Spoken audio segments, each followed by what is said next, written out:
Yunusobod tumanida bir dona bo'lib turgan fasad qismi bo'ladi. Planirovkasi rostigasi bir dona bitta like bosib qo'ying. Bu uyimizni sizlarga ko'rsatamiz. Bu uyimiz Yunusobod tumanida aytganimdek joylashgan. Mana bu qarasanglarchi barbekue zonalarini ko'ryapsizmi? Uyimiz 2 sotudan iborat bo'ladi. Fasad qismlariga e'tibor bering. High-tech uslubida qilib ketilgan 3 qavatli imoratimiz bo'ladi. Podvol qismi birinchi qavat, ikkinchi qavat. Ikkinchi qavatda shunaqa mansardasi bo'ladi. Narxi necha pul Ismoil deyapsizmi? Narxini men sizlarga shuna uy ichiga kiramizda hamma joyini ko'rsatib narxini aytaman. Narxi haqiqatda sizlarga shok qoldiradigan narxi bo'ladi. Yuringlar. Shuna uyimizga kirganmiz.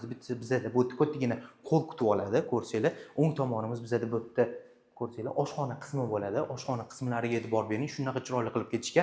Planirovkasi bu uyga haqiqatda bitta like bosadigan joyi. Bu uyimiz tepa ikkinchi qavatga chiqib ketadigan zonasi va uyimiz podvol qismiga tushib ketadigan zonasi. Bu tomonlarni ham ko'rsatamiz.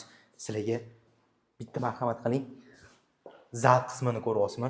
Har bitta joyi like bosib yuboradigan joyi bo'ladi. Yuringlar, endi keyingi xonalarga o'tib ketamiz. Shuni chiqqanimizda aytganimdek, bizda bu yerda podvol qismiga tushib ketadigan zonasi va bizani ota-onalar uchun yotoqxonasi, bu yerda alohida garderob xonasi va shuni kirganinglarda bizda ota-onalar uchun yotoqxonasi bo'ladi. O'zini bu yerda sanuzul qismlari tashlab ketgan. Yuringlar. Birinchi qavatimizda bu yerda bu tomoni bizda podvol qismiga tushib ketadigan zonasi va bu yerda o'zini birinchi qavat uchun общий sanuzul qismi bo'ladi.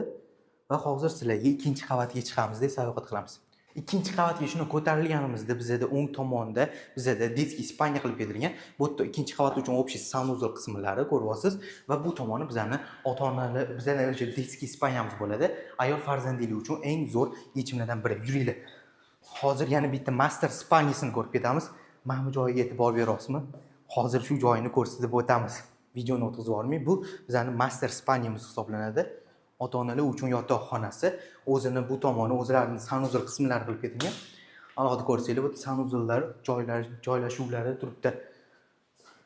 Bu tomoni endi bizda yana bitta детский spalnyamiz bo'ladi, ko'rsanglar bo'ladi. Детский spalnyalarini endi Ismoil narxi necha pul desak, Yunusobod tumanida bunaqa rayonda va bunaqa joyda uncha topa olmaydigan narx bo'ladi.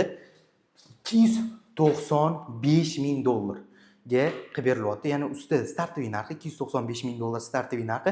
Yana gaplashsa bo'ladi. Shunday qilib videoni shunaqa tugatamiz.